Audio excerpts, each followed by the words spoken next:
कौन चीज डूबला से नहीं रोकल जाला, हमारो के देता समझा। सोचा सोचा नाना दो के भैया दे दा सवाल के जवाब।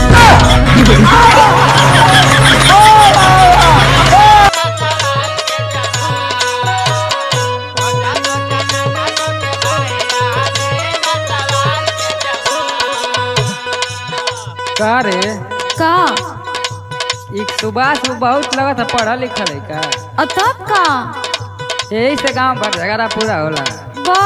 ई कुल गलत बात है हुआ है। गलत बात है। तब का बहुत बढ़िया आदमी है हो, बहुत प्यार से बोलेली। हाँ बहुत अच्छा से बोले ने, एक बार बतिया के देखा। ठीक है चल आज शादी का जात है। फोने से बतिएबा कि सामने सामने?